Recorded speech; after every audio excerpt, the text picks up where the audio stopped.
জয় মা চামুণ্ডা 14 জানুৱাৰী 2025 মঙ্গলবাৰৰ বিষয়ে আমি ৰাশিফল ক'বলৈ ওলাইছো মাঘৰ বিহুৰ একদম অন্তৰৰ পৰা আপোনালোক সকলোলৈকে শুভকামনা জ্ঞাপন কৰিছো যোৱাবাৰো মাঘৰ বিহুত ভিডিঅ' বনোৱা হৈছিল যে মাঘৰ বিহুৰ কি মহত্ব মাঘৰ বিহু কিয় পালন কৰা হয় বা ভোগালী বিহু কিয় পালন কৰা হয় ৰবি আৰু শনি শত্ৰু পিতা পুত্ৰ হলেও তেওঁলোকে যিহেতু শত্ৰু যেতিয়া ৰবিয়ে শনিৰ ঘৰত যেতিয়া প্ৰৱেশ কৰে শনিৰ নিজৰ ঘৰ হৈছে মকৰ ৰাশি আৰু শনিৰ যেটো মূল ত্ৰিকোণ ৰাশি হেতু কুম্ভ ৰাশি আৰু সাধাৰণ যেটো নিজৰ ৰাশি হেতু হৈছে মকৰ ৰাশি ৰবিয়ে যেতিয়া নিজৰ পুত্ৰৰ ঘৰত প্ৰৱেশ কৰে শত্ৰু হোৱা সত্ত্বেও সেই দিনটো সেই সংক্ৰান্তিটো মকৰ সংক্ৰান্তি বুলি কয় আমাৰ ভাৰতবৰ্ষত প্ৰত্যেকটো যি উৎসৱ পালন কৰা হয় সেইবিলাক সব ৰবি চন্দ্ৰমা মানে সূৰ্য চন্দ্ৰ আৰু গ্ৰহ নক্ষত্ৰৰ লগত জড়িত থাকে হয়তো বহুতে নাজানে বহুতে ভাবে যে এটো ইনি দি লৈছে সংস্কৃতি ৰক্ষা কৰিবলৈ দিছে হেতু নহয় একদম অৰিজিনালি অটোমেটিকলি আপোনাৰ হেতু চেঞ্জেস এটা আহে সেই কাৰণে এই বস্তুবিলাক পাতা হৈছে মকৰ ৰাশিত ৰবি প্ৰৱেশ কৰাৰ কাৰণে এটো মকৰ সংক্ৰান্তি বুলি কয় আৰু বহাগৰ বিহুত ৰবি মেঘ ৰাশিত প্ৰৱেশ কৰাৰ কাৰণে হেতু মেঘ সংক্ৰান্তি বুলি কয় গতিকে এই পৰ্বটো মানে পিতা পুত্ৰ যেহেতু মিলন হয় আৰু সূৰ্য উত্তৰায়ণলৈ যায় মাঘৰ পৰা আমাৰ যিবিলাক শুভ কাম আৰম্ভ হৈ যায় মাঘৰ পৰা বহাগৰ ভিতৰত অত্যন্ত শুভ কৰ্মবিলাক কৰা হয় গৃহ প্ৰৱেশ হওক গৃহ নিৰ্মাণ হওক কিছুমানে বেবি প্লেনিং কৰা হওক বিবাহ হওক মুঠতে যিমান শুভ কৰ্ম আছে বহাগৰ ভিতৰত মানুহে কমপ্লিট কৰিবলৈ চায় গতিকে সূৰ্য উত্তৰায়ণলৈ যাওঁতে জন্মগ্ৰহণ কৰা মানুহবিলাকো প্ৰবল হয় তেওঁলোকৰ কুণ্ডলীবিলাকো প্ৰবল হয় মানে প্ৰায় জেঠ মানলৈকে কুণ্ডলীবিলাক প্ৰবল হয় সূৰ্যৰ ফালৰ পৰা বাকি যেতিয়া অক্টোবৰৰ ফালে নৱেম্বৰৰ ফালে ধৰক ছেপ্টেম্বৰ অক্টোবৰৰ ফালে কি হয় সূৰ্য দক্ষিণায়নলৈ যায় তেতিয়া সূৰ্যৰ নেচাৰেলি যেটো প্ৰভাৱ হেতু কমি যায় এবিলাক কথা বৰ জৰুৰী কথা আমাৰ জীৱনটো গ্ৰহ নক্ষত্ৰৰ দ্বাৰা সঞ্চালিত হয় আমাৰ উৎসৱ পাৰ্বণ আমাৰ প্ৰত্যেকটো উখা নিখাহৰ যিখিনি আমাৰ সংস্কৃতিত আমাৰ সাৰণিঙত যিখিনি ফূৰ্তি যিখিনি আমাৰ সংস্কৃতি বুলি বা আমাৰ উৎসৱ বুলি জাতীয় মানে জীৱন বুলি আমি যেটো মানে ধৰক ধৰি লওঁ বা ভাবিছো বা চলি আহিছো সেই বস্তুবিলাক বেলেগ একো নহয় গ্ৰহ নক্ষত্ৰ বেলেগ একোই নহয় প্ৰত্যেকটো উৎসৱে গ্ৰহ নক্ষত্ৰৰ লগত জড়িত এটো যদি কোনোবাই নেমানে কোনোবাই যদি নেজানে কোনোবাই যদি জানিও নজনা ভাও ধৰে আওকাণ কৰে সনাতন সংস্কৃতিৰ এই মহত্বক যদি বুজিবলৈ চেষ্টা নকৰে কোনো ধৰণৰ মানে বৈজ্ঞানিক মানে যেটো প্ৰযুক্তি বিদ্যা সেইবিলাকৰ উন্নতি হোৱাৰ বিজ্ঞান প্ৰযুক্তিৰ উন্নতি হোৱাৰ আগত হাজাৰ হাজাৰ বছৰ আগত ঋষি মহৰ্ষি সকলে নিজৰ ধ্যান নিজৰ তপস্যা সেইবিলাকৰ দ্বাৰা যিখিনি জ্ঞান যিখিনি গৰিমা আহৰণ কৰিছিল যিখিনি সমাজৰ কাৰণে তেওঁলোকে মানে দি গৈছিল বা সমাজৰ কাৰণে যিখিনি কষ্ট কৰি পেলাই তেওঁলোকে মানে জ্ঞান প্ৰাপ্তি কৰিছিল যিখিনি লিখিত বা কথিত ৰূপত তেওঁলোকে থৈ গৈছে একো চকুৰে নেদেখাকে অনুবীক্ষণ যন্ত্ৰ কোনো ধৰণৰ ইউজ নকৰাকে জপ তপ নিজৰ শ্ৰদ্ধা নিজৰ তপোবলৰ দ্বাৰা তেওঁলোকে গ্ৰহৰ উমান গ্ৰহৰ ৰং গ্ৰহৰ কিমান দূৰত্ব আছে কোনটো গ্ৰহ ডাঙৰ কোনটো সৰু কেতিয়া কি হয় চন্দ্ৰমা কেতিয়া ক'ত থাকে কেতিয়া সূৰ্য কি কৰে গোটেই কথাখিনি তেওঁলোকে উমান ল'ব পাৰিছিল অকল তলত বহি ধ্যান তপস্যা কৰি নিজতে লীন গৈ বাকি সকলো কথা বাদ দি পেলাই আমাৰ এই সমাজখনৰ কাৰণে এই প্ৰকৃতিৰ ৰক্ষাৰ কাৰণে তেওঁলোকে কাম কৰিছিল গতিকে প্ৰত্যেকটো উৎসৱতে বেলেগ কিবা হক নহক বিহুগান লগাও নলগাও হেতু পিছৰ কথা কিন্তু প্ৰথমতে নিজৰ যিখিনি পূজা পাৰ্বণ যিখিনি নিয়ম নীতি হেখিনি কৰিব লাগে আৰু একদম মনৰ পৰা শ্ৰদ্ধা নিবেদন সেই ঋষি মহৰ্ষি সকলক আমি অৰ্পণ কৰিব লাগে যাৰ কাৰণে আমি আজি এই উৎসৱবিলাক যাৰ কাৰণে আজি আমি এই যিবিলাক মানে ধৰক মস্তি জীৱনৰ যিবিলাক ৰোমান্স আমাৰ জীৱনৰ গোটেই বস্তুবিলাক যিমান ভাল লগা বস্তু আছে গোটেইবিলাক প্ৰাপ্তি আমি কৰিব পাইছো আজি কৃষ্ণ পক্ষৰ প্ৰতিপদা তিথি বাৰটো মই কৈছো মঙ্গলবাৰ আজি পুনৰবসু নক্ষত্ৰ থাকিব 10:18 পুৱালৈকে তাৰ পিছত পুষ্য নক্ষত্ৰ পৰিব পুনৰবসু নক্ষত্ৰটো পৰাৰ কাৰণে আজি দিনটো অকনমান আৰু স্পেশাল হৈ গৈছে আজি দিনটো যিকোনো দান ধৰ্ম আপোনালোকে কৰাৰ কাৰণে অত্যন্ত উত্তম দিন আৰু তাৰ পিছত যেহেতু 10:18 পিছত পুষ্য নক্ষত্ৰ পৰিব হেতু একদম মানে বৰ ধুনীয়া সংযোগ কবলৈ গলে বৰ মানে ভাল সংযোগ এটোত আপোনালোকে যিকোনো পূজা পাতল কৰিব পাৰে যিকোনো শুভ কাম কৰিব পাৰে এইটো ক্ষণত এইটো দিনত যেতিয়া আপোনালোকে পূজা পাৰ্বণ দান দক্ষিণা এইবিলাক কৰিব তাৰ প্ৰভাৱটো সদায় স্থিৰ হ'ব কাৰণ পুষ্য নক্ষত্ৰই স্থিৰ কৰাত সহায় কৰে আৰু পুনৰবসু নক্ষত্ৰটো বহুত বেছি স্থিৰ নহলেও কিন্তু নৰমালি এটা শুভ নক্ষত্ৰ গুৰুৰ যেহেতু নক্ষত্ৰ হয় কিন্তু নৰমালি কিছুমান এনেকুৱা কাম যিবিলাকত নেকি বহুত বেছি স্থিৰতা লাগে সেইবিলাক পুনৰবসু নক্ষত্ৰটো পাৰ হোৱাৰ পিছত 10:18 পিছত আপোনালোকে আজি দিনটোত কৰিব পাৰিব আজি মই অকমান ৰাশিফলটো একানে দিখলিয়া কৈছো আজি দিনটো বৰ স্পেশাল দিন এইখিনি কথা কোৱাটো বহুত দৰকাৰী কোনবাই বোৰিং পাব পাৰে বোৰিং যিসকলে পাইছে স্কিপ কৰিব আপোনালোকে ভিডিওটো ডাইৰেক্ট আপোনালোকে ৰাশিখিনিত গৈ পাবগে স্কিপ কৰি পেলাই কিন্তু কমপ্লেইন নকৰিব কাৰণ এইখিনি বস্তু জনোৱাৰ কাৰণে এইখিনি বস্তু অসমৰ ৰাইজৰ লগত আদান প্ৰদান কৰাৰ কাৰণেহে মই চেনেলটো খুলিছো নিজৰ ভিতৰতে দবাই পেলাই ৰাখিবলৈ মই চেনেলটো খোলা নাই গতিকে যিসকলে বেয়া পায় হয়তো নেচাব নহয়তো স্কিপ কৰি আপোনালোকে আগুৱাব পাৰে স্কিপৰ বটনটো আপোনালোকৰ মোবাইলতে আছে আজি কৰণ কৰিব বালককৰণ আৰু কলককৰণ আৰু আজি যোগ কৰিব 20 কুম্ভ যোগ আজি যিসকল শিশু জন্মগ্ৰহণ কৰিব তেওঁলোকৰ জন্ম ৰাশি বা চন্দ্ৰ ৰাশি হ'ব কৰ্কট ৰাশি আৰু আজি অভিজিত মুহূৰ্তটো থাকিব 9 মিনিটৰ পৰা 12:51 দুপৰীয়া আজি ৰাহু কালটো থাকিব 3:07 পৰা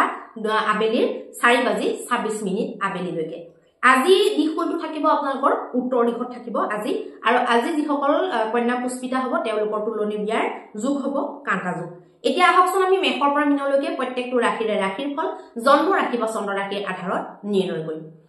মেষৰ কাৰণে আপোনালোকে আজি দিনটোত কিছুমান এনেকুৱা বস্তু আপোনালোকে এভয়েড কৰাটো ভাল হ'ব যিটো নেকি ধৰক আপোনালোকৰ মনত খুৰদুৱাই আছে কিন্তু আপোনালোকৰ কাৰণে বিশেষ জৰুৰী নহয়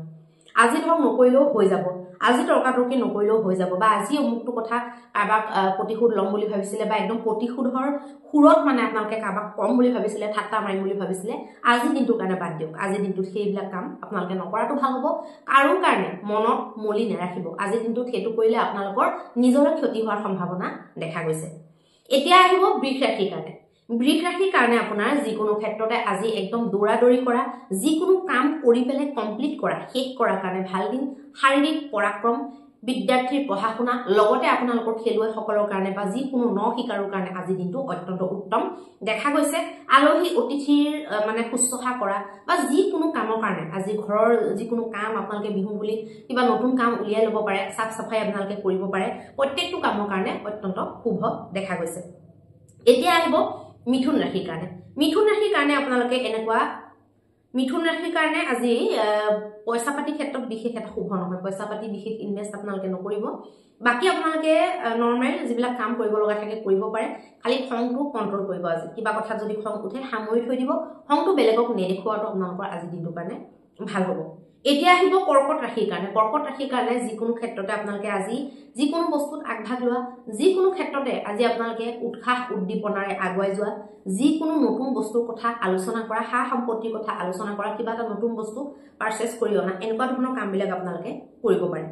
এতিয়া আহিব সিংহ ৰাশিৰ কাৰণে পইচা পাতিৰ ক্ষেত্ৰত অকনমান সাৱধান হ'ব ব্যয় আজি বাঢ়িব পাৰে লিষ্ট লৈ পেলাই ঘৰৰ পৰা ওলাব নহলে অত্যন্ত বেছিকে পইচা খৰচ হৈ যোৱাৰ ফলত আপোনালোকৰ গোটেই মাহটোৰ বাজেটটো গৰ্বৰ হ'ব পাৰে ইনো বিহুৰ বতৰ খৰচৰ অধিকতা এনেও গতিকে সেইটো বস্তু আপোনালোকে খেয়াল ৰখাটো ভাল হ'ব এতিয়া আহিব কন্যা ৰাশিৰ কাৰণে পাব লগা ঘূৰাই পাব লগা পইচা প্ৰাপ্তি কৰিব পাৰে যিকোনো কথাত আপোনালোকৰ ফৰে থাকিব পাৰে কামবিলাক আপোনালোকৰ লাভালাভৰ স্থিতি বনিব পাৰে লগতে যিকোনো কথাতে আপোনালোকে আজি খংটো নকৰি পেলাই খং কন্ট্ৰোল কৰি পেলাই অকনমান যদি নিজকে সংযম কৰি দিয়ে তেতিয়াহ'লে তাৰ পৰা আপোনালোকৰ বহুত বেনিফিট পিছত আপোনালোকে অনাগত দিনত দেখিবলৈ পাব পাৰে এতিয়া আহিব তুলা ৰাশিৰ কাৰণে মানসিক শান্তিটো বজাই ৰাখিবলৈ আজি আপোনালোকে ধৰ্ম আধ্যাত্মৰ সহায় ল'ব লাগিব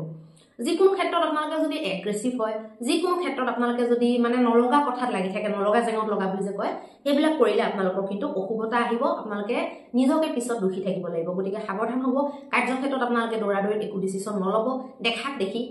দেখি মানে বেলেগক দেখি ভাল লাগিছে অমুকে কৰিছে ময়ো কৰিম এনেকুৱা মেন্টেলিটিত আপোনালোকে আজি কামবিলাক নকৰাটো ভাল হ'ব এতিয়া আহিব বৃশ্চিক ৰাশিৰ কাৰণে আজি যিকোনো কথা বতৰা আপোনালোকে পাতাৰ ক্ষেত্ৰত যিকোনো ভাগ্যদায়ক কাম কৰাৰ ক্ষেত্ৰত মাক দেউতাকৰ লগত কথা পতা হওক প্ৰেমিক প্ৰেমিকাৰ ক্ষেত্ৰত হওক বা বেলেগ কিবা আলোচনা হওক আপোনালোকৰ কাৰণে আজি দিনটোত শুভ দেখা গৈছে আৰু ধৰ্ম আধ্যাত্মৰ লগত দান দক্ষিণা যাগ যজ্ঞ কৰাৰ ক্ষেত্ৰত আপোনালোকৰ খুব ভাল দিন দেখা গৈছে এতিয়া আহিব ধনু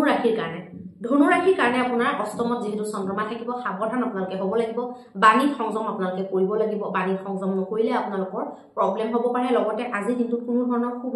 বস্তু আপোনালোকে নিকিনাটো ভাল হ'ব বিশেষ শুভ কাম আপোনালোকৰ কাৰণে আজি ঠিক নহ'ব এতিয়া আহিব মকৰ ৰাশিৰ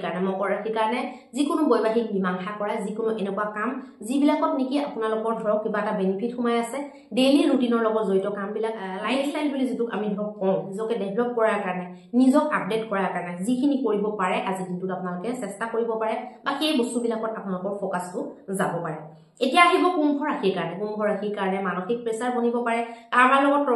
তৰ্ক বিতৰ্ক হোৱাৰ ফলত আপোনালোকৰ মনটো বেয়া লাগিব পাৰে, নতুন কাম আজিৰ দিনটোত নকৰিব আৰু বৈবাহিক ক্ষেত্ৰত সাৱধান অকণমান হ'ব লাগিব। এতিয়া আহিব মীন ৰাশিৰ কাৰণে মানসিক শান্তি, যিকোনো ভাল মনত যিকোনো ভাল চিন্তা উদয় হোৱা, সন্তানৰ লগত টাইম স্পেণ্ড কৰা, নিজৰ পৰিবাৰৰ লগত টাইম স্পেণ্ড কৰা, যিকোনো ধৰ্ম আধ্যাত্মৰ লগত জড়িত কাম কৰাৰ কাৰণে অত্যন্ত শুভ দেখা গৈছে। এতিয়া আহকচোন আমি মহা উপায়টোৰ বিষয়ে আলোচনা কৰিম। মহা উপায়ত আপোনালোকে এনেকুৱা কি কৰিব যিটোৱে নেকি আপোনালোকৰ গোটেই জীৱনটো পোহৰাব পাৰে, গোটেই জীৱনটো আপোনালোকৰ মানে অনাগত দিনবিলাকত আপোনালোকৰ ভাল হ'ব পাৰে। আজিৰ দিনটোত আপোনালোকে যিকোনো এনেকুৱা এটা বিশেষ উপায় আপোনালোকে হয়তো বিচাৰিছে বা জানিবলৈ বিচাৰিছে যে এনেকুৱা কৰিলে মানে ধৰক বহুত গোটেই বছৰটোলৈ যাতে ভাল হৈ থাকে, কিবা এটা এনেকুৱা উপায় মানে আপোনালোকে এটা কাম কৰিব। আজিৰ দিনটোত আপোনালোকে 9জন মানুহক আপোনালোকে মিঠা বস্তু খুৱাব। আৰু আপোনালোকে আজি পিতা পুত্ৰ মানে দেউতাক আৰু ল'ৰা ছোৱালীৰ যদি সম্পৰ্ক কিবা গড়বড় হৈ আছে, সেই তাৰ কাৰণে আপোনালোকে আজিৰ দিনটোত এটা হোম যজ্ঞ কৰাব পাৰে। হোম যজ্ঞ মানে দুৰ্গা পূজা এখন কৰিলে বা কালী পূজা এভাগ কৰিলে কৰি পেলাই, বা আপোনালোকে ধৰক যিকোনো পূজা কৰিব পাৰে, কিন্তু দুৰ্গা পূজা কালী পূজা এইবিলাক কৰিলে বেছি ভাল হ'ব। সেয়া আপোনালোকে কৰি পেলাই হোম যজ্ঞ এভাগ কৰিব পাৰে। এই কামটো যদি আপোনালোকে সেই উদ্দেশ্যেৰে কৰে আৰু সেই হোম যজ্ঞখনত আপোনালোকে 108 ধৰক যিখন পূজা কৰিব, যি পূজাত যি আহুতি পৰে, সেই আহুতি হিচাপে আপোনালোকে 108 আহুতি দিয়াৰ যদি ব্যৱস্থা কৰোৱায়, পিতা পুত্ৰ দেউতাক ল'ৰা ছোৱালী, পিতা পুত্ৰ বুলি এনে কৈছো আৰু এনে ছোৱালী আৰু দেউতাকৰ ক্ষেত্ৰতো সেইটো হ'ব পাৰে, ল'ৰা সন্তানৰ ক্ষেত্ৰতে যে হ'ব সেইটো নহয়, কিন্তু বিশেষকৈ ল'ৰা সন্তান বিলাকৰ ক্ষেত্ৰত মানে যিহেতু শনি ৰবিৰ কানেকশ্যন আছে, সেইকাৰণে এইটো নিয়ম দিয়া হৈছে। আপোনালোকে এইটো উদ্দেশ্য কৰি পেলাই যদি কৰে, তেতিয়াহ'লে ৰিলেশ্যনশ্বিপত যদি গেপ আহি আছে, তেতিয়াহ'লে সেইটো বহুতখিনি আপোনালোকৰ ঠিক হোৱাৰ সম্ভাৱনা থাকে। এইটো আপোনালোকে এবছৰ কৰি পেলাই সমাপ্তি নিদিব, একদম আপোনালোকে 7 বাৰ যদি কৰি দিয়ে, 7 বাৰ মানে 7টা বছৰ যদি আপোনালোকে কৰিব পাৰে, উদ্দেশ্য কিন্তু একেটাই ৰাখিব লাগিব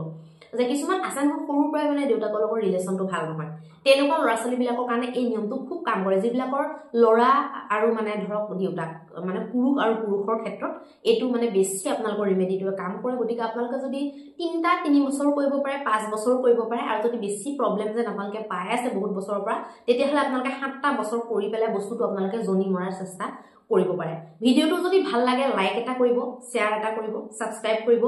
ফেচবুকত যদি চাই আছে ফলো কৰিব, আৰু যাৰ বেয়া লাগে, যাৰ শুনাৰ ক্ষমতা নাই, যি সঁচা ক'লে গাত একদম তেওঁলোকৰ ফুটি যায় গজালে ফুটা দি, তেওঁলোকে মোৰ চেনেলটোৰ পৰা আঁতৰি থাকিব। ধন্যবাদ।